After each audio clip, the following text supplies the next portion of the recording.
Hi friends, എല്ലാവർക്കും online ക്ലാസ്സിലേക്ക് സ്വാഗതം. ഇന്ന് നമ്മൾ ഡിസ്കസ് ചെയ്യുന്നത് സോഷ്യൽ സയൻസിലെ 7ാം ക്ലാസ്സിലെ സോഷ്യൽ സയൻസിലെ 3ാമത്തെ ചാപ്റ്ററാണ്. The constitution path and guiding light, ഭരണഘടന വഴിയും വഴികാട്ടിയും. അപ്പോൾ 3ാമത്തെ ചാപ്റ്ററിലെ പ്രധാന ചോദ്യോത്തരങ്ങളും അതേപോലെ തന്നെ ക്ലാസ്സിൻ്റെ എക്സ്പ്ലനേഷനും നമുക്ക് നോക്കാം. അപ്പോൾ ആദ്യത്തെ page number 39, constitution path and guiding light, ഭരണഘടന വഴിയും വഴികാട്ടിയും. അപ്പോൾ നമ്മൾ 3ാമത്തെ ചാപ്റ്ററിൽ ഭരണഘടന കോൺസ്റ്റിറ്റ്യൂഷനെ കുറിച്ചാണ് നമ്മൾ പഠിക്കുന്നത്. അപ്പോൾ ആദ്യത്തെ പേജിൽ തന്നെ മഹാത്മാഗാന്ധിയുടെ വേർഡിങ്സ് ആണുള്ളത്. I shall strive for a constitution which will release India from all thraldom and patronage and give a in which the poorest shall feel that it is their country. അപ്പോൾ എല്ലാ പ്രതിസന്ധി ഘട്ടങ്ങളിൽ നിന്നും രക്ഷാകർത്തത്തിൽ നിന്നും ഇന്ത്യയെ മോചിപ്പിക്കുന്ന ഒരു ഭരണഘടനയ്ക്കായിട്ട് ഞാൻ പരിശ്രമിക്കും. ഏറ്റവും ദരിദ്രരായ മനുഷ്യർക്ക് രാജ്യത്തെ രൂപപ്പെടുന്നതിൽ ശബ്ദമുണ്ടാവുകയും whose making they have effective voice and India in which all communities shall be living in perfect harmony, ഇവിടെയുള്ള എല്ലാവരും ഒരേപോലെ ജീവിക്കുകയും, അതായത് ഉച്ചനീചത്വങ്ങളില്ലാതെ എല്ലാ സമുദായക്കാരും തികഞ്ഞ സൗഹാർദ്ദത്തിലൂടെ ഫ്രണ്ട്ലി ആയിട്ട് ജീവിക്കുന്ന ഒരു ഇന്ത്യക്കാണ് എൻ്റെ പരിശ്രമം എന്ന് അദ്ദേഹം പറയുകയാണ്. There is no room in such India for the case of untouchability. Untouchability എന്ന് പറഞ്ഞാൽ എന്താ? തൊട്ടുകൂടായ്മ, തീണ്ടിക്കൂടായ്മ, അതേപോലെ തന്നെ ഇൻടോക്സിക്കേറ്റിംഗ് ഡ്രിങ്ക്സ് ആൻഡ് ഡ്രഗ്സ്, ലഹരി വസ്തുക്കളുടെ ശാപമില്ലാത്ത India. Woman will enjoy the whole the same right has men. പുരുഷന്മാരെ അവകാശങ്ങൾ പോലെ സ്ത്രീകൾക്കും എല്ലാ അവകാശങ്ങളും അനുഭവിക്കുന്ന ഒരു ഇന്ത്യയാണ് ഞാൻ സ്വപ്നം കാണുന്നത്. ഇത് അദ്ദേഹത്തിൻ്റെ പുസ്തകമായ യങ് ഇന്ത്യയിൽ 1931 എഴുതിയതാണ് അപ്പോൾ മഹാത്മാഗാന്ധി യങ് ഇന്ത്യ എന്ന അദ്ദേഹത്തിൻ്റെ പുസ്തകത്തിൽ പറഞ്ഞ കാര്യങ്ങളാണ്. അപ്പോൾ നമുക്ക് അടുത്ത പേജ് മറിച്ച് നോക്കാം.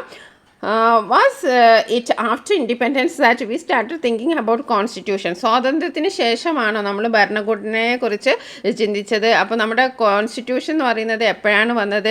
അത് നമ്മുടെ 1947 ഓഗസ്റ്റ് 15 1947 ശേഷമാണ് നമുക്ക് കോൺസ്റ്റിറ്റ്യൂഷൻ ഉണ്ടായത്? അല്ല. അപ്പോൾ നമുക്ക് നേരെ നോക്കാം. What ideas did Gandhiji wish to have in future constitution in India? അപ്പോൾ എന്തെല്ലാം ആശയങ്ങളാണ് മഹാത്മാഗാന്ധി നമ്മുടെ ഫ്യൂച്ചർ ഇന്ത്യയിലെ കോൺസ്റ്റിറ്റ്യൂഷനിൽ ഉണ്ടാവണമെന്ന് ആഗ്രഹിച്ചത്? ഒന്നാമത്തേത് സോവറിനിറ്റി എന്ന് പറഞ്ഞാൽ പരമാധികാരം, ഇക്വാലിറ്റി എന്ന് പറഞ്ഞാൽ തുല്യത, ഫ്രറ്റേണിറ്റി സാഹോദര്യം, ജെൻഡർ ജസ്റ്റിസ് എന്ന് പറഞ്ഞിട്ടുണ്ടെങ്കിൽ ലിംഗനീതി, എല്ലാവർക്കും ഒരേപോലെയുള്ള അവകാശം, സെക്യുലറിസം എന്ന് പറഞ്ഞാൽ മതേതരത്വം, ബ്രദർഹുഡ് സാഹോദര്യം. ഇത്രയും കാര്യങ്ങളാണ് ഗാന്ധിജി ഭരണഘടനയിൽ വേണമെന്ന് ആഗ്രഹിച്ചത്. ഇനി നമുക്ക് കോൺസ്റ്റിറ്റ്യൂഷനെ കുറിച്ച് നോക്കാം. നമുക്കെല്ലാവർക്കും അറിയാം കോൺസ്റ്റിറ്റ്യൂഷൻ, ഭരണഘടന എന്ന് പറഞ്ഞാൽ സ്വാതന്ത്ര്യ സമര സേനാനികളുടെ സ്വപ്നമായിരുന്നു. The dream of freedom fighters. അവർ സ്വപ്നം കണ്ടത് എന്തായിരുന്നു? ഇങ്ങനെയൊരു ഭരണഘടന ഇന്ത്യയെ മുന്നോട്ട് കൊണ്ടുപോകാൻ, വളരെ സൗഹാർദ്ദപരമായി ഇന്ത്യയെ മുന്നോട്ട് കൊണ്ടുപോകാൻ ആവശ്യമായ ഒരു ഭരണഘടനയായിരുന്നു എല്ലാ ഫ്രീഡം ഫൈറ്റേഴ്സിൻ്റെയും ഡ്രീം.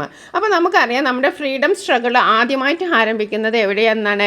1857 1857 ഒന്നാമത്തെ സ്വാതന്ത്ര്യ സമരമാണ് അല്ലേ? അത് നമുക്ക് എല്ലാവർക്കും അറിയാം. The first war of independence in 1857 was the first mass movement against the British rule.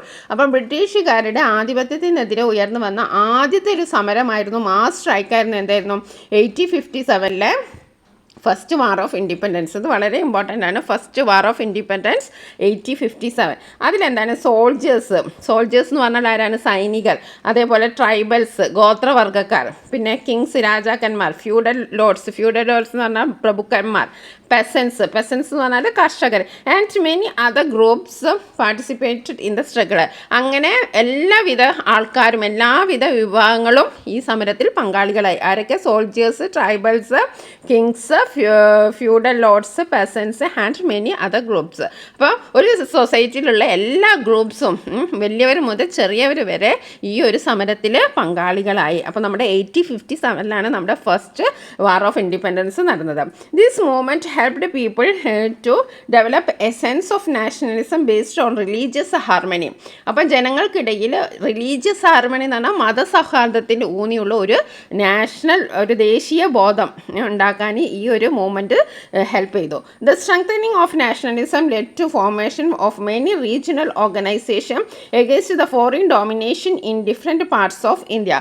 അപ്പോൾ ഇന്ത്യയിലെ വിവിധ ഭാഗങ്ങളിൽ ഇങ്ങനെ എല്ലാവർക്കും ഒരു നാഷണലിസം, നമുക്ക് സ്വന്തമായിട്ട് ഒരു രാഷ്ട്രം വേണം, നമുക്ക് ആരുടെയും അടിമത്തത്തിലില്ലാതെ നമുക്ക് സ്വന്തമായ ഒരു ഭരണഘടനയും സ്വന്തമായിട്ടുള്ള ഒരു സ്വതന്ത്രത്തിൽ ഊന്നിയ ഒരു നാഷൻ വേണം എന്നുള്ള ആ ബോധം ശക്തിപ്പെട്ടതോടുകൂടി എല്ലാവരും എന്തായി, ആ ചെറിയ ചെറിയ സംഘടനകളൊക്കെ എല്ലാ സ്ഥലത്തും ഫോം ചെയ്തു. അതിലൊന്നാണ് ഇന്ത്യൻ അസോസിയേഷൻ ഒന്നാണ്. Madras native association and Pune Sarvajanik Sabha are some examples. അങ്ങനെ ചെറിയ ചെറിയ സ്ഥലങ്ങളിലൊക്കെ ചെറിയ ചെറിയ അസോസിയേഷൻസ് ഒക്കെ ഉണ്ടായി. അതിൽ ഉദാഹരണമാണ് Indian association, Madras native association, Pune Sarvajanik സഭ എന്നിവയൊക്കെ അതിനുള്ള ഉദാഹരണങ്ങളാണ്. As a distinct from such organization of a region nature, a national organization emerged in 1885 through the Indian National Congress. With that, the anti-British agitation at the national level achieved an organized dimension. അപ്പോൾ നമ്മളിപ്പം പറഞ്ഞു ചെറിയ ചെറിയ പ്രാദേശിക തലത്തിലൊക്കെ local തലത്തിലൊക്കെ Madras നേറ്റി അങ്ങനെ പിന്നെ തുടങ്ങി ഇത്തരം സംഘടനകൾ ഒരു ദേശീയ തലത്തിൽ ഒരു നാഷണൽ വൈഡായിട്ട് ഒരു ഓർഗനൈസേഷൻ വന്നു. അതാണ് 1885 ഇന്ത്യൻ നാഷണൽ കോൺഗ്രസ്. നമ്മൾ രണ്ട് കാര്യങ്ങളാണ് ഇപ്പോൾ പഠിച്ചത്. 1857 നമ്മുടെ ഫസ്റ്റ് വാർ ഓഫ് ഇൻഡിപെൻഡൻസും അതേപോലെ 1885 എന്താണ് ഇന്ത്യൻ നാഷണൽ കോൺഗ്രസും. അപ്പോൾ ഇന്ത്യൻ നാഷണൽ കോൺഗ്രസ് വന്നതോടുകൂടി ഒരു നാഷൻ വൈഡായിട്ട് ബ്രിട്ടീഷുകാർക്കെതിരെ ഒരു പിന്നെ സംഘടിതമായിട്ടുള്ള ഒരു ചെറുത്തുനിൽപ്പ്, ഒരു പ്രൊട്ടസ്റ്റ് അല്ലെങ്കിൽ റെസിസ്റ്റൻസ് വന്നു. Okay, the main objective of this movement were to bring the problems of various people in India to the attention of the British authorities and to develop a sense of nationalism among the people beyond caste, religion and regional thinking. അപ്പം ഇതിൻ്റെ ഒരു ലക്ഷ്യം എന്ന് പറഞ്ഞിട്ടുണ്ടെങ്കിൽ ജനങ്ങൾക്കിടയിൽ ജാതിയോ മതമോ അല്ലെങ്കിൽ ഏത് സ്ഥലമാണോ എന്ന ചിന്തകൾക്കൊക്കെ അപ്പുറത്തായിട്ട് നമുക്കൊരു നേഷൻ വേണം, നമുക്ക് സ്വന്തമായിട്ടൊരു നേഷൻ വേണം എന്നുള്ളൊരു ചിന്ത എല്ലാവരുടെ അടുത്തും ഉണ്ടായി. അതാണ് ഈ ഒരു അസോസിയേഷൻ്റെ ഇന്ത്യൻ നാഷണൽ കോൺഗ്രസിൻ്റെ ലക്ഷ്യം എന്ന് പറയുന്നത്. അപ്പോൾ ഫസ്റ്റ് വാർ ഓഫ് ഇൻഡിപെൻഡൻസ് ആണ്, ഫസ്റ്റ് മാസ് സ്ട്രൈക്ക് ആണ്. Soldiers, tribals, persons, kings and many other groups participate. അപ്പോൾ നമ്മൾ 1857 ഫസ്റ്റ് വാർ ഓഫ് ഇൻഡിപെൻഡൻസിന് പറഞ്ഞിട്ട് നമുക്ക് ഈ പോയിന്റ്സ് ഒക്കെ എഴുതാം. ഫസ്റ്റ് മാസ് സ്ട്രൈക്ക് ആണ്, അതാണ് ഇമ്പോർട്ടൻറ്റ്. പിന്നെ എല്ലാവരും പങ്കെടുത്തു. The emphasis on religious harmony led to growing sense of nationalism. The activities of local organisation were strength ഉണ്ട്. ഇനി നമുക്ക് അടുത്ത പറയാൻ വെച്ചാൽ 1885 ഫോർമേഷൻ ഓഫ് ഇന്ത്യൻ നാഷണൽ കോൺഗ്രസ് ആണ്. First organisation formed at national ലെവലിൽ ഓർഗനൈസ് ചെയ്ത ഫസ്റ്റ് ഓർഗനൈസേഷൻ ആയിരുന്നു. Rajesh against become organised. ഇതിൻ്റെ പ്രധാന ലക്ഷ്യം എന്ന് വെച്ചിട്ടുണ്ടെങ്കിൽ നമ്മുടെ ഇന്ത്യയിൽ അവിടെയും ഇവിടെയും ഉണ്ടായിരുന്ന ഓരോ ഓർഗനൈസേഷനും ഒരു ഒന്നിച്ചിട്ടുള്ളൊരു ദേശീയ നാഷണൽ ലെവലിൽ ഒരു ഓർഗനൈസേഷൻ ആയി എന്നുള്ളതാണ്. The problem of various sections of people of India were brought to the attention of authorities. A sense of nationalism was grown among the people beyond caste, religion and regional thinking. Okay, ഇനി നമുക്ക് അടുത്ത് പഠിക്കാനുള്ളത് എന്താണ്? Okay, the main objective of the freedom struggle was not only end foreign rule but also to ensure a better social and political life for every Indian.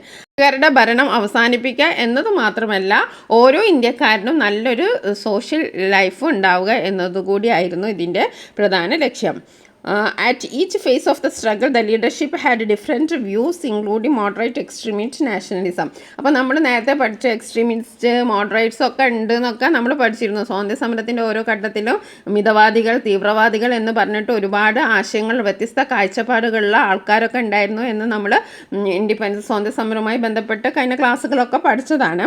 However, the nationalist movement proceeded by upholding some basic ideas and values. അപ്പോൾ ഓരോ പ്രസ്ഥാനത്തിനും ഓരോ ഓർഗനൈസേഷനും വ്യത്യസ്തമായ ഐഡിയോളജിയാണുള്ളത്, വ്യത്യസ്തമായ കാഴ്ചപ്പാടാണുള്ളത്. പക്ഷേ എല്ലാവരുടെയും basic കാര്യം എന്തായിരുന്നു? ഇന്ത്യക്കാരുടെ വിദേശ ഭരണം അവസാനിപ്പിക്കുക, ഓരോ ഇന്ത്യക്കാരനും നല്ലൊരു സൊസൈറ്റി ലൈഫ് ഉണ്ടാവുന്നുള്ള ഒരു കോൺസ്റ്റിറ്റ്യൂഷൻ ഇവിടെ ഉറപ്പുവരുത്തുക. അതായിരുന്നു ഇവരുടെയൊക്കെ ലക്ഷ്യം. പല പല പ്രസ്ഥാനങ്ങളുണ്ടായി, പല പല ഓർഗനൈസേഷൻ ഉണ്ടായി. പക്ഷെ അവർക്കൊക്കെ പിന്നെ കൺസെപ്റ്റ് പലതും ഒന്നാവണം എന്നില്ല. ചിലർക്ക് എക്സ്ട്രീമിറ്റ്സ് ആയിരുന്നു, ചിലർ മോഡറേറ്റ്സ് ആയിരുന്നു. എന്നിരുന്നാലും എല്ലാവർക്കും ഒരൊറ്റ ലക്ഷ്യം ഉണ്ടായിരുന്നുള്ളൂ. ബേസിക് പ്രിൻസിപ്പിൾ എന്ന് പറഞ്ഞിട്ടുണ്ടെങ്കിൽ ബ്രിട്ടീഷുകാരുടെ ഭരണം അവസാനിപ്പിക്കുക, എന്നിട്ട് എല്ലാവർക്കും നല്ലൊരു ലൈഫ് ഉണ്ടാവുന്ന കോൺസ്റ്റിറ്റ്യൂഷൻ ഉണ്ടാക്കുക. ഇതായിരുന്നു എല്ലാവരുടെയും ലക്ഷ്യം. ഇതിനൊക്കെ ഒരു സ്ട്രോങ് ആയത് എപ്പോഴാണ്? വിത്ത് ദ അഡ്വെൻറ്റ് ഓഫ് ഗാന്ധിജിയുടെ വരവോട് കൂടിയിട്ടാണ്. The freedom movement transformed instant into mass movement ആയത് ഗാന്ധിജിയുടെ വരവോട് കൂടിയിട്ടാണ്. Gandhiji's influence strength the demand for democracy based on social justice. അദ്ദേഹം എന്താണ് പറഞ്ഞത്? സോഷ്യൽ ജസ്റ്റിസ്, എല്ലാവർക്കും ഒരേ നീതി, അതുപോലുള്ള ഒരു ജനാധിപത്യം, ഒരു ഡെമോക്രസിയും ഉണ്ടാവണം എന്നാണ് അദ്ദേഹം പറഞ്ഞത്. The leaders wished with that ideas and values of freedom, equality based on social justice, brotherhood and religious harmony put forward by national movement should be the foundation of our constitution. These views influenced for framing our constitution. അപ്പം ഗാന്ധിജിയുടെ വരവോട് കൂടിയിട്ടാണ് ഇതിനൊക്കെ ഒരു mass movement ആയി മാറിയത്. അദ്ദേഹം പറഞ്ഞത് സോഷ്യൽ ജസ്റ്റിസും വേണം, അതേപോലെ ഡെമോക്രസിയും വേണം.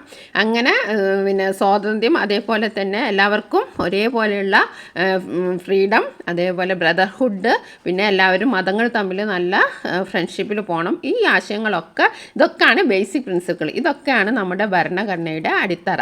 അപ്പോൾ നമ്മുടെ ഭരണഘടന എന്ന് പറയുന്നത് ഇപ്പോൾ എല്ലാവർക്കും മനസ്സിലായല്ലോ. 1947 ഓഗസ്റ്റ് 15 മുമ്പ് തന്നെ നമുക്കൊരു കോൺസ്റ്റിറ്റ്യൂഷൻ വേണമെന്ന് എല്ലാവരും ആഗ്രഹിച്ചിരുന്നു. ഓക്കെ, അപ്പോൾ ഇവിടെ കുറച്ച് കാര്യങ്ങൾ പറയുന്നുണ്ടല്ലേ. നോക്കൂ, observe the figure below and record your conclusion. ഇവിടെ പറയുന്നത് എന്താണ്? ബ്രദർഹുഡ് അല്ലേ, റിലീജിയൻ ഹാർമണി, മതസൗഹാർദ്ദം, ബ്രദർഹുഡ് സഹോദരി, ഡെമോക്രസി എന്ന് പറഞ്ഞാൽ എന്താ? ജനാധിപത്യം, പിന്നെ വെൽഫെയർ സ്റ്റേറ്റ് ക്ഷേമരാഷ്ട്രം, ജസ്റ്റിസ് നീതി, സെക്യുലറിസം എന്ന് പറഞ്ഞാൽ എന്താണ്? മതനിരപേക്ഷത, എക്വാലിറ്റി തുല്യത, ഫ്രീഡം ഫോർ ഓൾ എല്ലാവർക്കും സ്വാതന്ത്ര്യം. അപ്പോൾ ഇവിടെ കുറച്ച് കാര്യങ്ങളുണ്ട്. Individual freedom should be given priority, എല്ലാവർക്കും വ്യക്തികൾക്കൊക്കെ പ്രാധാന്യം നൽകണം. Civil rights must be insured, ഓരോ പൗരന്മാർ സിറ്റിസൺസിന് എന്താണ് റൈറ്റ്സ് ഒക്കെ കൊടുക്കണം. പിന്നെ all religion should be given equal importance, എല്ലാ മതങ്ങൾക്കും തുല്യ പ്രാധാന്യം കൊടുക്കണം. Social justice should be ensured, social justice എല്ലാവർക്കും വേണം. Democratic administration should be strengthened, ജനാധിപത്യ ഭരണം സ്ട്രെങ്തൻ ചെയ്യണം. Equal pay for men and women, people elected their represent through election. ഇതൊക്കെ നമുക്ക് ഇതിന് പോയിൻ്റായിട്ട് പറയാം. ഇനി അടുത്ത ഒരു ക്വസ്റ്റ്യൻ ഉണ്ട്. Indian freedom struggle became the foundation of our constitution, evaluate. Indian സ്വാതന്ത്ര്യ സമരമാണ് നമ്മുടെ ഭരണഘടനയുടെ അടിത്തറയായി മാറിയത്, വിലയിരുത്താനാണ്. With the advent of Gandhi the freedom movement transformed instant into mass movement. Gandhiji's influence strengthened the demand for democracy based on social justice. The leaders wished that the ideas and values of freedom, equality based on social justice, brotherhood and religious harmony put forward by national movement should be the foundation of our constitution. These views are influenced for framing our constitution. ഇനി നമുക്ക് അടുത്ത നോക്കാം. ഈ ഭരണഘടന, അതായത് constitution ഉണ്ടാകുന്നതിന് മുമ്പേ വേറൊരു ഒരു സംഭവമായിരുന്നു ഉണ്ടായിരുന്നത്. അതെന്താണെന്ന് നമുക്ക് നോക്കാം. ഓക്കെ, അപ്പോൾ ഈ കുട്ടി പറയാണ് 1947 ആഗസ്റ്റ് 15 നമുക്ക് സ്വാതന്ത്ര്യം കിട്ടിയത്. പക്ഷേ ഭരണഘടന നിലവിൽ വന്നത് 1950 ജനുവരി 26 ഈ കുട്ടി പറയുന്നുണ്ട് അല്ലേ. 1950 ജനുവരി 26 നമുക്ക് ഭരണഘടന നിലവിലുണ്ട്. അപ്പോൾ സ്വാതന്ത്ര്യം നേടി 2.5 വർഷത്തോളം എന്തായിരുന്നു ഇന്ത്യയുടെ ഭരണഘടനയുടെ നിയമവും എന്നാ കുട്ടിക്കൊരു സംശയം. അപ്പോൾ നമുക്ക് നോക്കാം. അപ്പോൾ നമ്മുടെ 1950 ജനുവരി 26, അതായത് റിപ്പബ്ലിക് ഡേ, അന്ന് അതുകൊണ്ടാണ് നമ്മൾ റിപ്പബ്ലിക് ഡേ ആഘോഷിക്കുന്നത്. നമ്മുടെ കോൺസ്റ്റിറ്റ്യൂഷൻ നിലവിൽ വന്നു റിപ്പബ്ലിക് ഡേ അല്ലേ. 26 പ്രത്യേകത എല്ലാവർക്കും അറിയാലോ, റിപ്പബ്ലിക് ഡേ ആണ്. അപ്പോൾ ഇതിനു മുമ്പ് തന്നെ നമുക്കൊരു ചെറിയ രീതിയിലുള്ള ഒരു ആക്ട് ഉണ്ടായിരുന്നു, അത് നോക്കാം. Don't have such a when what we followed was Government of India Act passed by the in British 1935 until we became a republic. നമ്മൾ റിപ്പബ്ലിക് ആകുന്ന വരെ നമ്മൾ വേറൊരു ആക്റ്റാണ് ഫോളോ ചെയ്തിരുന്നത്. അത് ഏതായിരുന്നു? 1935 ബ്രിട്ടീഷുകാരുണ്ടാക്കിയ ഗവൺമെൻറ് ഓഫ് ഇന്ത്യ ആക്ട് ആയിരുന്നു. Many ideas and provisions of our constitution were taken from this act. അപ്പോൾ നമ്മുടെ രാജ്യത്തിൽ നമുക്ക് ഇന്ന് വരുന്ന ഭരണഘടനയിലെ പല ആശയങ്ങളും നമ്മൾ അതിൽ നിന്നാണ് എടുത്തിരിക്കുന്നത്. Our constitution came into force 26 January 1950 replacing this act. അപ്പോൾ നമ്മുടെ ഭരണഘടന നിലവിൽ വന്നത് 1950 ജനുവരി 26 ആ ജനുവരി 26 ഈ ഒരു 1935 ഗവൺമെൻറ് ഓഫ് ഇന്ത്യ ആക്ട് എടുത്തു കളഞ്ഞിട്ടാണ് നമ്മുടെ ഭരണഘടന നിലവിൽ വന്നത്. അപ്പോൾ നമ്മൾ ഒരുപാട് വർഷങ്ങൾ 3-4 വർഷങ്ങളിപ്പം തന്നെ പഠിച്ചു.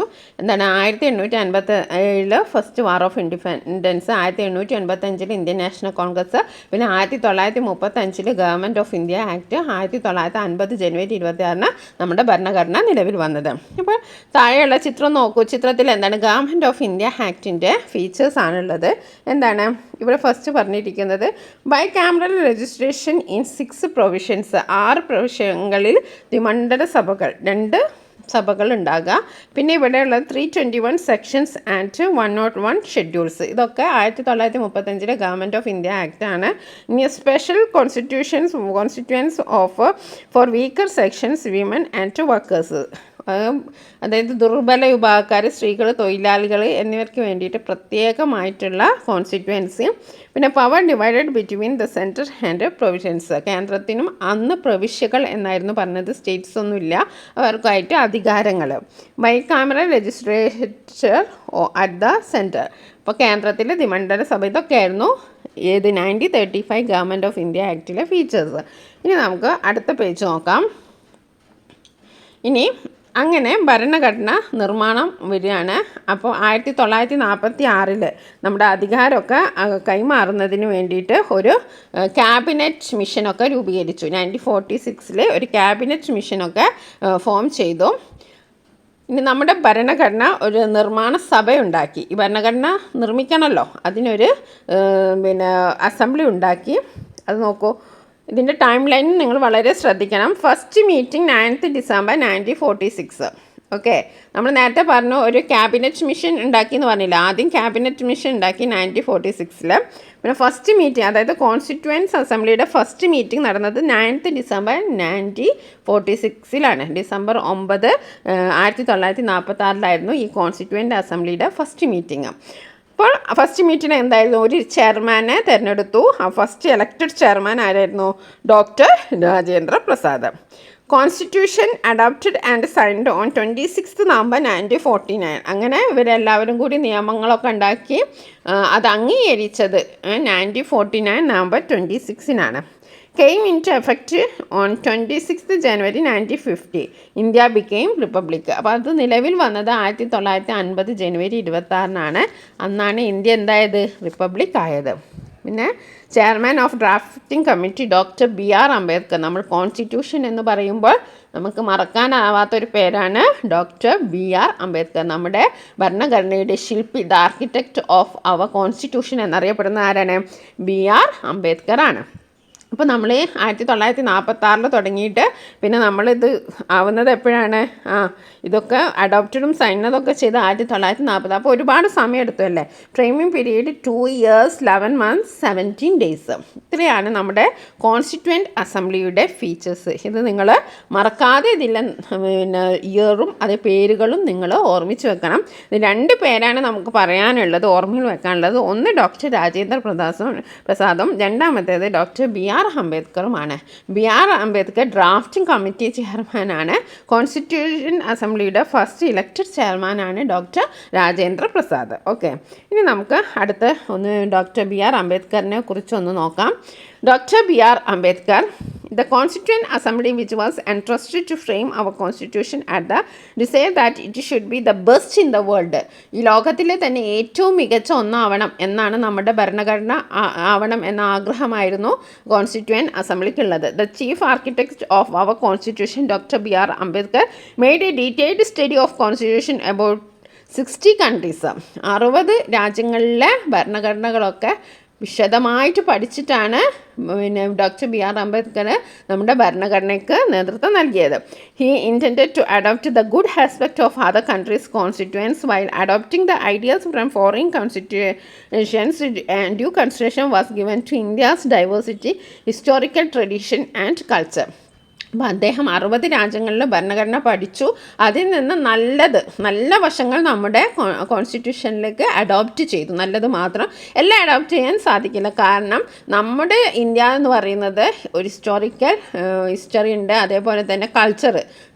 നമുക്ക് പല സ്ഥലങ്ങളിലും പല കൾച്ചർ, പല ഭാഷകൾ, പല വേഷവിധാനങ്ങൾ, അങ്ങനെ പല സംസ്കാരങ്ങൾ, പല റിലീജിയസ്, അങ്ങനെയൊക്കെ പോകുന്നുണ്ട്. അപ്പോൾ എല്ലാം കൂടി പരിഗണിച്ചിട്ടാണ് അദ്ദേഹം ഈ ഒരു കോൺസ്റ്റിറ്റ്യൂഷൻ ഉണ്ടാക്കിയത്. ഇനി നമുക്ക് ഡൈവേഴ്സ് ഫീച്ചേഴ്സ് എന്താണ്, നമ്മുടെ സവിശേഷതകൾ നോക്കാം. ലോകത്തിലെ ഏറ്റവും വലിയ എഴുതപ്പെട്ട ഭരണഘടനയാണ് ഇന്ത്യയുടേത്. India has the largest written constitution in the world. ഈ വേൾഡിലെ ഏറ്റവും വലിയ ഭരണഘടന ഏതാണെന്ന് വെച്ചാൽ അത് ഇന്ത്യയുടേതാണ്. Which came into force on 26th January 1950, had 22 parts, 395 articles and 8 schedules. അന്ന് 1950 ജനുവരി 26 നിലവിൽ വന്ന നമ്മുടെ ഭരണഘടനയിൽ എന്തൊക്കെ ഉണ്ടായിരുന്നു? 22 ഭാഗങ്ങളും 395 ആർട്ടിക്കിൾസും 8 ഷെഡ്യൂൾസും ഉണ്ടായിരുന്നു. ഇന്ന് അതിൽ നിന്ന് നമുക്ക് എത്രയോ ഭാഗങ്ങളൊക്കെ കൂട്ടിച്ചേർത്തു, ആർട്ടിക്കിൾസൊക്കെ കൂട്ടിച്ചേർത്തു. പക്ഷെ അന്ന് അത്രയും വലിയ ഭരണഘടനയായിരുന്നു. ഓക്കെ, ഇനി എന്താണ് നമ്മുടെ കോൺസ്റ്റിറ്റ്യൂഷൻ്റെ സ്പെഷ്യാലിറ്റീസ്? ഇതൊരു ക്വസ്റ്റ്യനാണ്. അപ്പോൾ ഇതൊക്കെ നിങ്ങൾ മനസ്സിലാക്കി വെക്കണം. First one, parliamentary democracy. The legislation controls the executive of the country. അപ്പോൾ രാജ്യത്തെ ഭരണാധികാരികളെ നിയന്ത്രിക്കുന്ന എന്താണ്? ഈ ലെജിസ്ലേറ്ററാണ്. ഇനി അടുത്തത് പോപ്പുലർ സോവറിനിറ്റി. ജനങ്ങളുടെ പരമാധികാരമാണ്. എല്ലാം നമുക്ക് എല്ലാ ഇലക്ഷൻ, ഒരു പഞ്ചായത്ത് ഇലക്ഷൻ വരെ ജനങ്ങൾ ഇലക്ട് ചെയ്യുന്നതാണ് അല്ലേ? ഒരു വാർഡ് മെമ്പർ വരെ ജനങ്ങൾ ഇലക്ട് ചെയ്യുന്നതാണ്. എല്ലാവരെയും MP ആയാലും MLA ആയാലും പ്രൈം മിനിസ്റ്റർ ആയാലും എല്ലാം ആരാണ്? ജനങ്ങളാണ് അത് സെലക്ട് ചെയ്യുന്നത്. അപ്പം ജനങ്ങൾക്കാണ് പരമാധികാരം. സോവറിനിറ്റി എന്ന് പറഞ്ഞാൽ എന്താണ്? എല്ലാ അധികാരവും ആയിരിക്കാണ്? ജനങ്ങൾക്കാണ്. ഇനി അടുത്തത് എന്താണ്? Fundamental rights. Each individual is guaranteed certain fundamental rights by the state. അപ്പോൾ ഓരോ വ്യക്തിക്കും എന്താണ്? ചില ഫണ്ടമെൻ്റൽ റൈറ്റ്സ്, അടിസ്ഥാന അവകാശങ്ങളുണ്ട്. ഇനി അടുത്ത fundamental duties. Responsibilities that every individual owes to the nation and society.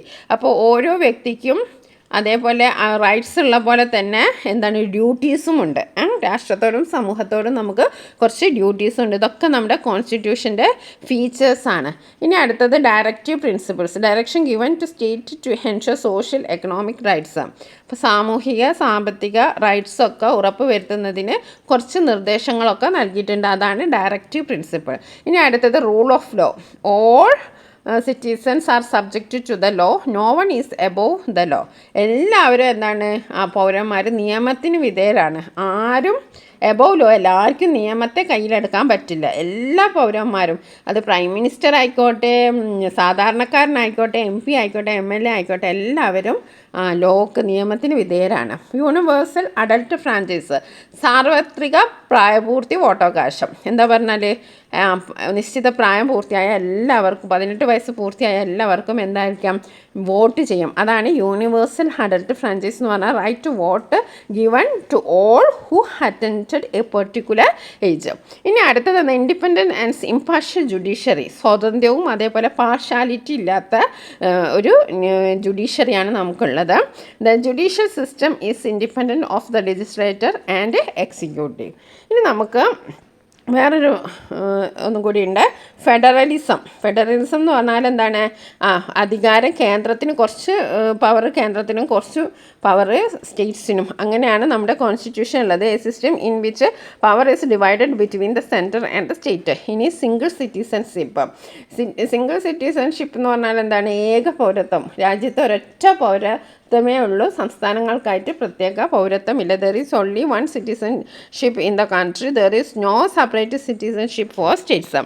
ഇപ്പം ഇവിടെ ഒരു ക്വസ്റ്റ്യൻ ഉണ്ട്, organise a discussion based on the features of constitution. അപ്പോൾ നമ്മൾ ഈ പറഞ്ഞ കാര്യങ്ങളൊക്കെയാണ് അതിൽ എഴുതേണ്ടത്. ഇനി നമുക്കൊരു ടേബിൾ തന്നിട്ടുണ്ടല്ലേ. ടേബിൾ എന്താണ്? Okay, check the following statement, draw smile against the correct one and to the wrong one. അപ്പോൾ one codes work under government. സർക്കാരിൻ്റെ കീഴിലാണ് നമ്മുടെ കോടതികൾ പ്രവർത്തിക്കുന്നത്. ശരിയാണോ? ശരിയല്ലല്ലേ? എല്ലാവരും കോടതിയാണ് ഏറ്റവും മുകളിൽ നിൽക്കുന്നത്. Our codes work under governments. തെറ്റാണ്. Certain powers are vested exclusive with state government. ശരിയാണ്. Every one who turns 18 has the right to vote. 18 വയസ്സ് തികഞ്ഞ എല്ലാവർക്കും എന്തുണ്ട്? വോട്ടവകാശമുണ്ട്. No one is above the law. ആരും നിയമത്തിന് അതീതരല്ല. ശരിയാണ്. A person in India state citizenship in addition to nationalship. അങ്ങനെയൊന്നുമില്ല. ഒരൊറ്റ സിറ്റിസൺഷിപ്പേ ഉള്ളൂ. സിംഗിൾ സിറ്റിസൺഷിപ്പേ ഉള്ളൂ. ഒരാൾക്ക് നാഷണൽ സിറ്റിസൺഷിപ്പും അതേപോലെ സ്റ്റേറ്റ് അങ്ങനെയൊന്നുമില്ല. ഒരൊറ്റ സിംഗിൾ സിറ്റിസൺഷിപ്പാണ്. അതാണ് നമ്മൾ പറഞ്ഞത്. In democracy the people are sovereign. ജനങ്ങളാണ് പരമാധികാരികൾ. ശരിയാണ്. പിന്നെ as we have rights so we have duties too, അതും ശരിയാണ്. നമുക്ക് റൈറ്റ്സ് ഉള്ളതുപോലെ നമുക്ക് ഡ്യൂട്ടീസും ഉണ്ട്. അതേപോലെ no one has control over our rules, നമ്മുടെ ഭരണാധികാരികൾക്ക് മേലിൽ ആർക്കും നിയന്ത്രണമില്ല. അങ്ങനെയൊന്നുമില്ല, നമ്മുടെ ഭരണാധികാരികൾക്ക് മേൽ നിയന്ത്രണം ഉണ്ട്. ഓക്കെ, ഇനി നമുക്ക് അടുത്ത് നോക്കാം നിയമങ്ങൾ. നമ്മുടെ കോൺസ്റ്റിറ്റ്യൂഷൻ എന്ന് പറയുന്നത് നിയമങ്ങളാണല്ലേ.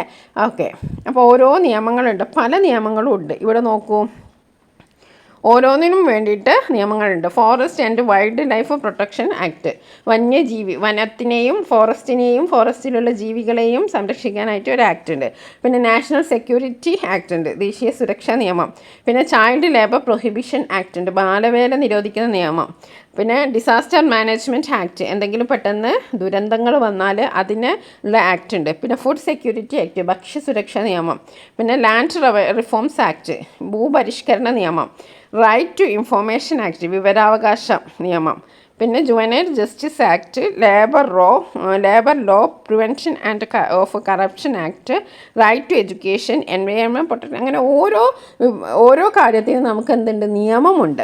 ഓക്കെ, ഇതൊക്കെ എന്താണ്, ഭരണഘടനയ്ക്ക് അനുസരിച്ച് നിർമ്മിക്കപ്പെട്ട നിയമങ്ങളാണ്. ഇവിടെ ഒരു ക്വസ്റ്റ്യൻ ഉണ്ട്, list out the laws related to children's rights mention in the collage. അപ്പോൾ ഈ കൊളാഷിൽ കുറേ നിയമങ്ങളുണ്ടല്ലോ. അപ്പോൾ കുട്ടികളുടെ അവകാശവുമായി ബന്ധപ്പെട്ട നിയമങ്ങൾ ഏതൊക്കെയാണ്? ഇവിടെ ഒന്ന് കൊടുത്തിട്ടുണ്ട്, ചൈൽഡ് ലേബർ പ്രൊഹിബിഷൻ ആക്ട്, പിന്നെ അതേപോലെ ജുവനൈൽസ് ജസ്റ്റിസ് ആക്ട്, പിന്നെ right to education act. Okay, our country given importance to children's right discuss. കുട്ടികളുടെ അവകാശങ്ങൾക്ക് നമ്മുടെ രാജ്യം വലിയ പ്രാധാന്യമാണ് കൊടുക്കുന്നത്. എന്തുകൊണ്ടായിരിക്കാം നോക്കാം. In 1989 Convention in Rights of the Child aims to prevent sexual violence against children and to ensure appropriate punishment to perpetrators. POCSO 2012 Protection of Children from Sexual Offence Act 2012 is an act enacted to implement the rights guaranteed by the Constitution of India, incorporating child-friendly measures without gender discrimination. Okay. ഇപ്പോൾ POCSO എന്ന് പറഞ്ഞിട്ടുണ്ടെങ്കിൽ എന്താണ്, പിന്നെ അതായത് കുട്ടികൾക്ക് നേരെയുള്ള sexual harassment തടയാൻ വേണ്ടിയിട്ടും കുറ്റവാളികൾക്ക് നല്ല ശിക്ഷ കൊടുക്കാനും വേണ്ടിയിട്ട് ഉള്ളൊരു പിന്നെ നിയമമാണ്, നിലവിൽ വന്ന നിയമമാണ് പോക്സോയുടെ ഫുൾ ഫോം എന്താണ്? Protection of children from sexual offences act 2012. 18 വയസ്സിന് താഴെയുള്ള ഏതൊരാളെയും കുട്ടിയായിട്ടാണ് നിയമം പരിഗണിക്കുക. 18 വയസ്സായാൽ മാത്രമേ ഉള്ളൂ കുട്ടിയല്ലാതാവുന്നത്. 18 വയസ്സിന് താഴെയുള്ള 17, 16, 17 ഒക്കെ കുട്ടികളാണ്. ഓക്കെ, എന്തുകൊണ്ടാണ് ഈ ലോ എന്ന് നമുക്ക് നോക്കാം. Okay, every child has the right to live safely without fear in the society. നമ്മുടെ സൊസൈറ്റിയിൽ ഓരോ കുട്ടികൾക്കും ഭയമില്ലാതെ ജീവിക്കണം, സുരക്ഷിതരായിട്ട് അവർ ജീവിക്കണം. A child must be able to identify the uncomfortable and unsafe touches, looks, action etc. from any person. അപ്പോൾ നമ്മളൊരു സൊസൈറ്റിയിൽ ജീവിക്കുമ്പോൾ നമുക്ക് രാവിലെ മുതൽ വൈകുന്നേരം രാത്രി വരെയുള്ള നമ്മുടെ ഒരു കുട്ടിയുടെ ഒരു ജീവിതചര്യയിൽ പല സ്ഥലങ്ങളിലും പോകുന്നുണ്ടല്ലേ. അപ്പോൾ എന്താണ്, ഓരോ കുട്ടിക്കും അസ്വസ്ഥത ഉണ്ടാക്കുന്ന അൺകംഫർട്ടബിൾ ആയിട്ടുള്ള ടച്ചിങ്സ്, പിന്നെ അതേപോലെ നോട്ടങ്ങൾ, എന്തെങ്കിലും പ്രവൃത്തി, ഇതൊക്കെ ഏത് ആൾക്കാരിൽ നിന്നുണ്ടായാലും അവ തിരിച്ചറിയാൻ കഴിയണം. എന്താണ് അൺകംഫർട്ടബിൾ ആയിട്ടുള്ള ടച്ചിങ്സ് ഒക്കെ നമുക്ക് തിരിച്ചറിയാൻ കാരണം. അപ്പോൾ ഇത്തരം പ്രവൃത്തികളോട് നമ്മൾ എന്ത് പറയണം? നോ എന്ന് പറയണം അല്ലേ. They should be capable enough to say no to such act, able to keep away and complaint to the authorities. അപ്പോൾ നമുക്ക് എന്ത് അൺകംഫർട്ടബിൾ ഉണ്ടായിട്ടുണ്ടോ, ആരെങ്കിലും നമ്മളോട് എന്തെങ്കിലും അൺകംഫർട്ടബിളായിട്ട് എന്തെങ്കിലും സംസാരിക്കുകയോ അല്ലെങ്കിൽ എന്തെങ്കിലും നമ്മളെ ടച്ച് ചെയ്യുകയോ എന്ത് ചെയ്താലും നമുക്ക് അൺകംഫർട്ടബിൾ ആണ് എന്ന് തോന്നുമ്പോൾ നമ്മൾ എന്ത് പറയണം? നോ എന്ന് പറയണം.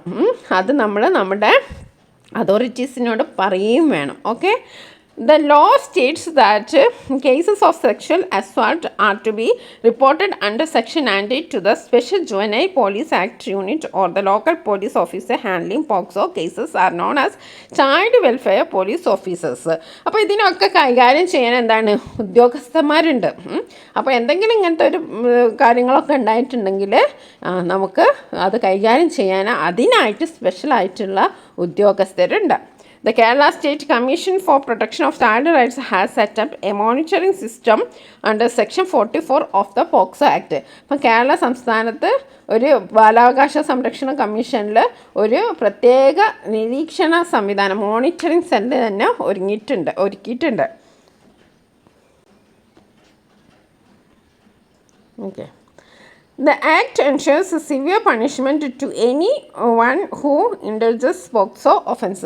ആരെങ്കിലും ഇങ്ങനത്തെ കുറ്റകൃത്യങ്ങൾ ഏർപ്പെടുന്ന ആൾക്കാർക്ക് ഭയങ്കരമായ ശിക്ഷയാണ് ഇവിടെ നൽകുന്നത്. ഓക്കെ, നമ്മൾ എന്തൊക്കെ മുൻകരുതലുകൾ നമുക്കെടുക്കാം? ഈ ഒരു ചോദ്യത്തിൻ്റെ ഉത്തരം നമുക്ക് എന്തൊക്കെ എഴുതാം? സ്റ്റേ ഫ്രം ഇൻടോക്സിക്കൻസ്, ലഹരി വസ്തുക്കളിൽ നിന്നൊക്കെ നമ്മൾ അകന്ന് നിൽക്കണം. അതേപോലെ open up all the information to the parents, നമ്മുടെ പാരൻസിനോട് നമ്മുടെ എല്ലാത്തിനെയും കുറിച്ച് തുറന്ന് സംസാരിക്കുക. Take the initiative to create a friendly atmosphere at സ്കൂളിൽ നമ്മൾ നല്ലൊരു ഫ്രണ്ട്ലി അറ്റ്മോസ്ഫിയറിൽ നിൽക്കുക. അതേപോലെ തന്നെ be brave if you find yourself in difficult situation, എന്തെങ്കിലും ഒരു മോശമായിട്ടുള്ള സിറ്റുവേഷൻ ഉണ്ടെങ്കിൽ നമ്മൾ നല്ല ധൈര്യം സംഭരിക്കുക. ഓക്കെ, നമ്മൾ ധൈര്യമില്ലാതായി പോവരുത്. Don't fall to the threats of others, മറ്റുള്ളവർ ഭീഷണിപ്പെടുത്തിയാൽ അതിനൊന്നും വീഴാതിരിക്കുക. കാരണം നമുക്ക് എല്ലാത്തിനും എന്തുണ്ട്, ലോ ഉണ്ട്, അതുകൊണ്ട് പേടിക്കരുത്. Memorise phone numbers of parents teachers, അപ്പോൾ നമ്മുടെ പാരൻസിൻ്റെ ആയാലും ടീച്ചേഴ്സിൻ്റെ ആയാലും ഫോൺ നമ്പറൊക്കെ നമ്മൾ ഓർത്ത് വെക്കണം. Do not wave or board unfamiliar vehicles, നമുക്ക് അറിയാത്ത വാഹനങ്ങളിലൊന്നും നമ്മൾ കയറിപ്പോവരുത്. Strongly resist unwanted looks, touches and actions, ഇഷ്ടമില്ലാത്ത നോട്ടം, ടച്ച്, ഇതിനെയൊക്കെ നമ്മൾ എന്താക്കുക, സ്ട്രോങ്ലി റെസിസ്റ്റ് ചെയ്യുക, പ്രതിരോധിക്കുക. ഓക്കെ, ഇനി നമുക്ക് അടുത്തതൊരു ട്രീ നിങ്ങൾ കണ്ടല്ലോ. ഇതിലെന്താണ് നമ്മൾ പറയുന്നത്? ഫങ്ഷൻസ് ഓഫ് കോൺസ്റ്റിറ്റ്യൂഷൻ്റെ ഫങ്ഷൻസ് ആണ്. ഓക്കെ, അപ്പോൾ നമ്മുടെ പേജ് ട്രീയിൽ എന്താണ് പറയുന്നത്? നമ്മുടെ കോൺസ്റ്റിറ്റ്യൂഷൻ്റെ ഫങ്ഷൻസ് ആണ്. ഇപ്പോൾ 1, 2, 3, 4 ഫങ്ഷൻസ് നിങ്ങൾ ഓർത്ത് വെക്കുക. Establish the rights and duties of സിറ്റിസൻസിൻ്റെ ഡ്യൂട്ടീസും അതേപോലെ തന്നെ റൈറ്റ്സൊക്കെ നമ്മൾ എന്താണ് സ്ഥാപിക്കുകയാണ്.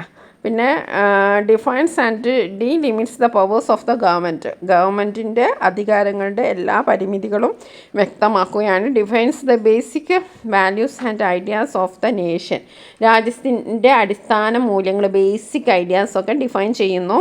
Act as a safe against an abuse of power, അതായത് സ്വേച്ഛാധിപത്യം അല്ലെങ്കിൽ അധികാര ദുർവിനിയോഗം എതിരായ ഒരു പ്രൊട്ടക്ഷനായിട്ട് നമ്മുടെ കോൺസ്റ്റിറ്റ്യൂഷന് ഫങ്ഷൻ ചെയ്യുന്നു. It stands as the fundamental documents that directs the നേഷന് ഒരു ഡയറക്ഷൻ കൊടുക്കുന്ന ഒരു അടിസ്ഥാന basic ഡോക്യുമെൻ്റാണ്.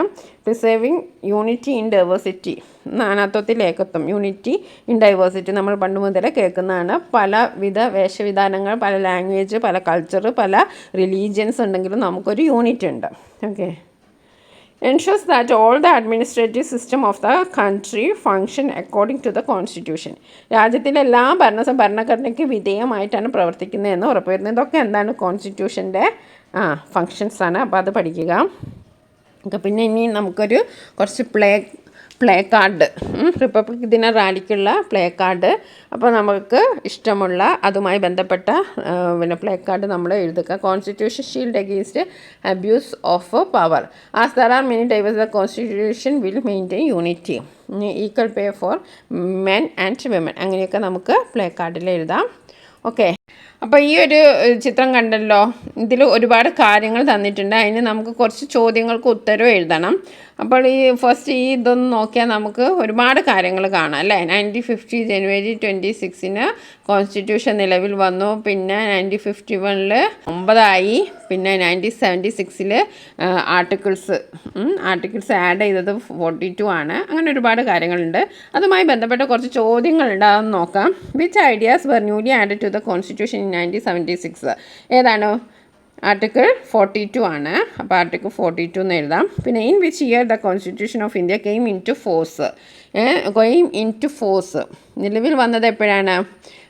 Came into force 1950 January 26 അല്ലേ, 1950 ജനുവരി 26 ഇനി what was the first amendment made in constitution and in which year? First amendment ഏതൊക്കെയാണ്? First amendment വന്നത് എപ്പോഴാണ്?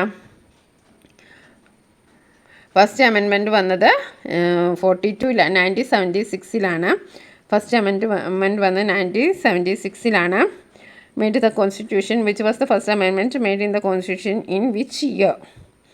ഇൻ വിച്ച് ഇയർ എന്ന് പറഞ്ഞാൽ 1976 ഓക്കെ. അമെൻമെൻറ്റ് ഏതാണ്? 42 ആണ് കേട്ടോ. അമെൻമെൻറ്റ് 42. ഓക്കെ. ഇനി അടുത്തത്, how long did the right to property remain a fundamental right in India?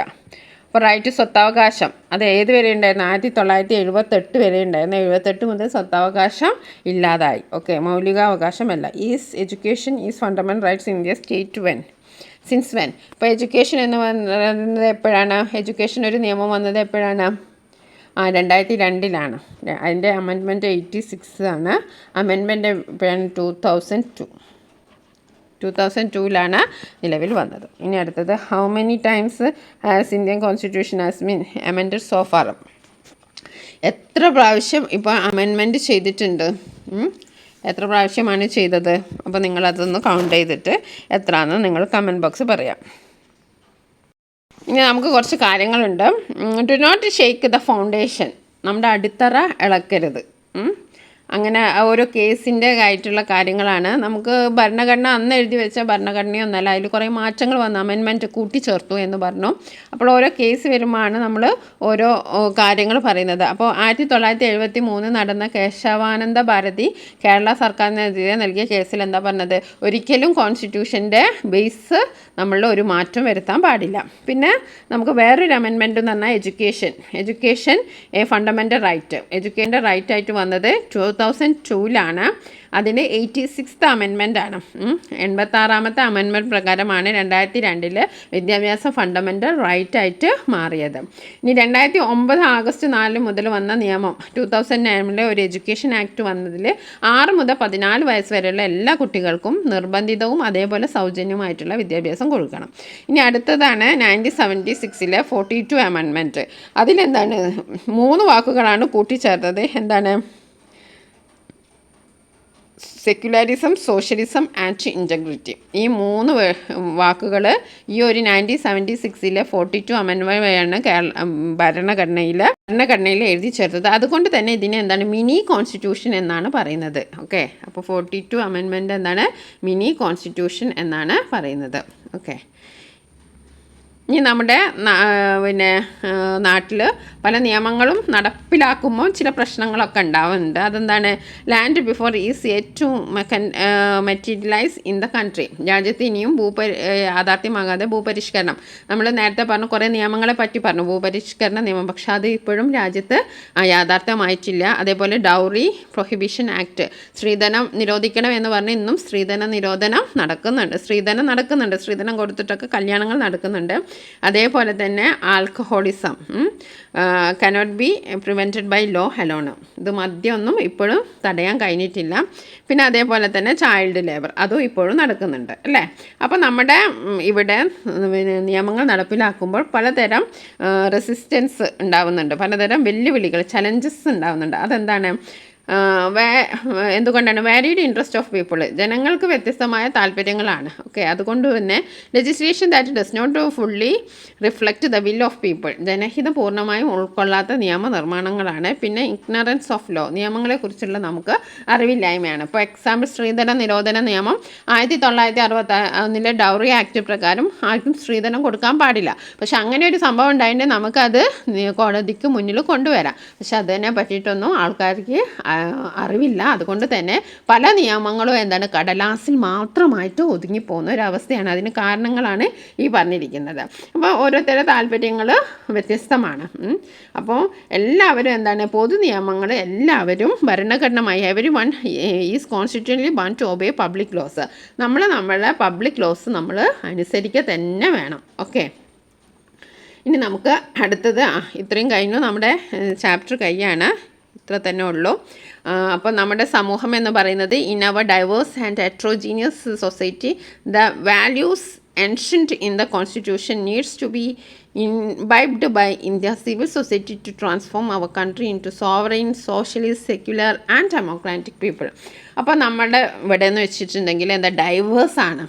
Diverse എന്ന് പറഞ്ഞാൽ നേരത്തെ പറഞ്ഞല്ലോ, പല ഭാഷ, പല വേഷം, പല കൾച്ചേഴ്സ്, പല വിശ്വാസങ്ങളൊക്കെ ഉള്ള നമ്മുടെ സമൂഹത്തിൽ നമ്മുടെ കോൺസ്റ്റിറ്റ്യൂഷന് മുന്നോട്ട് വയ്ക്കുന്ന വാല്യൂസ് ഉയർത്തിപ്പെടുത്തിയാലേ നമുക്ക് ഒരു ഇന്ത്യയെ ഒരു സെക്യുലർ, സോവറിൻ, സോഷ്യലിസ്റ്റ്, ഡെമോക്രാറ്റിക് റിപ്പബ്ലിക്കായിട്ട് ആയിട്ട് ഉയർത്താൻ കഴിയും. അതിനെന്ത് ചെയ്യണം? നമ്മളെല്ലാവരും ഒരുമിച്ച് നമ്മുടെ കോൺസ്റ്റിറ്റ്യൂഷന് അനുസരിച്ച് ജീവിക്കണം. എന്നാൽ നമുക്ക് ഒരു സെക്കുലർ ആയിട്ടുള്ള ഒരു സോഷ്യലിസ്റ്റ് ആയിട്ടുള്ള ഒരു റിപ്പബ്ലിക്കിനെ നമുക്ക് ഉയർത്തിക്കൊണ്ടുവരാൻ കഴിയും. അപ്പം തുടർ പ്രവർത്തനം കുറച്ച് തന്നിട്ടുണ്ട്. എന്താണ് എക്സ്റ്റെൻഡഡ് ആക്ടിവിറ്റീസിൽ നമ്മൾ എന്താ ചെയ്യേണ്ടത്? പല വാർത്തകളും ഉണ്ടല്ലേ, നമ്മൾ പത്രം എടുത്ത് നോക്കിയാൽ പല വാർത്തകളും ഓരോ ദിവസവും എന്തെങ്കിലുമൊക്കെ ഒരു വാർത്തകളൊക്കെ ഉണ്ട്. അതിനായിട്ടൊരു കൊളാഷ് നിർമ്മിക്കാനാണ്. പിന്നെ നെക്സ്റ്റ് വന്നിരിക്കുന്നത് seminar based on features of constitution. അത് നമ്മൾ നേരത്തെ പറഞ്ഞല്ലോ, ഫീച്ചേഴ്സ് ഓഫ് കോൺസ്റ്റിറ്റ്യൂഷൻ ബുക്കിൽ ട്രീയിൽ അല്ലേ, പിന്നെ ഇതിൽ കൊടുത്തിട്ടുണ്ട്, അത് നിങ്ങൾ നോക്കുക. പിന്നെ ഇന്ത്യൻ ഭരണഘടനയുടെ prepare A constitution for your class based on the ideas of Indian constitution. അപ്പോൾ നിങ്ങളുടെ ക്ലാസ്സിലൊക്കെ ആയിട്ട് ഒരു ഭരണഘടന തയ്യാറാക്കുക. നമ്മുടെ ക്ലാസ്സിലും കുറേ ഡിസിപ്ലിൻസ് ഒക്കെ വേണമല്ലോ, യൂണിഫോം കറക്റ്റ് ആവണം, കറക്റ്റ് സമയത്ത് വേണം, അങ്ങനെ ചെയ്യാത്തവർക്കുള്ള പണിഷ്മെൻറ്റ്, അതൊക്കെ നമ്മൾ അങ്ങനെയൊക്കെ ഒരു ഐഡിയാസ് ഉപയോഗിച്ചിട്ട് ഒരു കോൺസ്റ്റിറ്റ്യൂഷൻ ക്ലാസ്സിന് വേണ്ടിയിട്ട് ഉണ്ടാക്കുക. ഇനി അടുത്തത് ഒരു ബോധവൽക്കരണ organisation and awareness programme on child safety and POCSO act with the help of legal expert. ഇപ്പം കുട്ടികളുടെ സുരക്ഷ, പോക്സോ നിയമം എന്നിവയെ പറ്റിയിട്ട് ഒരു ബോധവൽക്കരണ പരിപാടി സംഘടിപ്പിക്കാനാണ്. അപ്പോൾ വളരെ എളുപ്പമുള്ളൊരു ചാപ്റ്ററാണ്. കുറച്ച് കാര്യങ്ങളൊക്കെ ഓർത്ത് വെക്കാനുണ്ട്. മെയിനായിട്ട് എന്താണ്, കുറച്ച് ഇയേഴ്സാണ്. ഈ മിനി കോൺസ്റ്റിറ്റ്യൂഷനൊക്കെ വളരെ ഇമ്പോർട്ടൻ്റ് ആണ്. 42 അമെൻമെൻ്റ് ആണ്, 1976 ആണ്. അതേപോലെ 2002 നമ്മുടെ എഡ്യൂക്കേഷൻ ആക്ട് വന്നത്. ഓക്കെ, പിന്നെ അതേപോലെ തന്നെ എത്ര പ്രാവശ്യം അമെൻറ്റ് ചെയ്തു എന്ന് നിങ്ങൾ കമൻറ്റ് ബോക്സിൽ കമൻറ്റ് ചെയ്യുക. പിന്നെ പ്ലേ കാർഡ് നിങ്ങൾ നിങ്ങളുടേതായിട്ടുള്ള ഐഡിയാസ് ഉപയോഗിച്ച് ചെയ്യുക. 2-3 എണ്ണം ഇവിടെ കൊടുത്തിട്ടുണ്ട്, അതൊന്നും പോരാ, നിങ്ങൾ ഒന്ന് ഉണ്ടാക്കി നോക്കുക. പിന്നെ നമ്മൾ ഇതിൻ്റെ ആൻസറും കൊടുത്തിട്ടുണ്ട്. ഓക്കെ, നമുക്ക് എന്തൊക്കെയാണ് പിന്നെ നമ്മൾ എന്തെങ്കിലും ആരെടുത്തുനിന്ന് എന്തെങ്കിലും നമുക്ക് അൺകംഫർട്ടബിൾ ആയിട്ട് എന്തെങ്കിലും ടച്ചിങ്സ് ഒക്കെ ഉണ്ടെങ്കിൽ നമ്മൾ അതിനെ പറ്റിയിട്ട് ധൈര്യപൂർവ്വം നിലകൊള്ളണം. പിന്നെ നമ്മൾ ഒരുപാട് കാര്യങ്ങൾ പഠിച്ചു. അപ്പോൾ പിന്നെ ഈ കോൺസ്റ്റിറ്റ്യൂവൻ്റ് അസംബ്ലീൻ്റെ കീ ഫീച്ചേഴ്സ് ഇത് ഇമ്പോർട്ടൻ്റ് ആണ്. ഇത് എന്തായാലും നിങ്ങൾ പഠിക്കണം. BR അംബേദ്കറിനെ ഒരിക്കലും മറന്നു പോകരുത്. പിന്നെ നമ്മുടെ കോൺസ്റ്റിറ്റ്യൂഷൻ ഉണ്ടാകുന്നതിന് മുമ്പുള്ള ഒരു ആക്റ്റാണ് 1935 ആക്ട്, അതും നിങ്ങൾ ഓർത്ത് വെക്കുക. Okay, thank you for watching this video. അതേപോലെ തന്നെ നമ്മൾ സോഷ്യൽ സയൻസിലെ 2ാമത്തെ ചാപ്റ്റർ അപ്ലോഡ് ചെയ്തിട്ടുണ്ട്, അതിൻ്റെ ക്വസ്റ്റ്യൻ ആൻസറൊക്കെ അപ്ലോഡ് ചെയ്തിട്ടുണ്ട്.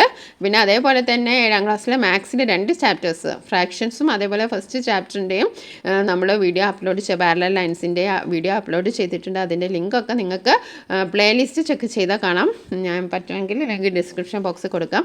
അതേപോലെ തന്നെ ഇംഗ്ലീഷിലെ ചാപ്റ്റർ ഹെയർ റോബോട്ട് വിത്ത് വൈറസും, പിന്നെ അതേപോലെ തന്നെ രവീന്ദ്രനാഥ് ടാഗോറിൻ്റെ പോയം, അതിൻ്റെയും ഫുൾ ക്വസ്റ്റ്യൻ ആൻസറും അതേപോലെ മലയാളം എക്സ്പ്ലനേഷനും ഈ ഓൺലൈൻ ക്ലാസ് തന്നെ ഈ ചാനലിൽ അപ്ലോഡ് ചെയ്തിട്ടുണ്ട്. അതേപോലെ ഹിന്ദിയിലെ 2 ചാപ്റ്ററിൻ്റെയും ഫുൾ ആക്ടിവിറ്റീസും മലയാളം എക്സ്പ്ലനേഷനും ചെയ്തിട്ടുണ്ട്. ബേസിക് സയൻസിൽ ഒരു ചാപ്റ്റർ അപ്ലോഡ് ചെയ്തിട്ടുണ്ട്. പിന്നെ കേരള പാഠാവലിയിലെ മലയാളത്തിലെയും ചാപ്റ്റേഴ്സൊക്കെ അപ്ലോഡ് ചെയ്തിട്ടുണ്ട്. അപ്പോൾ എല്ലാവരും അതൊക്കെ കയറി കാണുക. പിന്നെ നിങ്ങളുടെ കൂട്ടുകാർക്ക് ഷെയർ ചെയ്ത് കൊടുക്കാൻ നിങ്ങൾ ഒരിക്കലും മറക്കരുത്.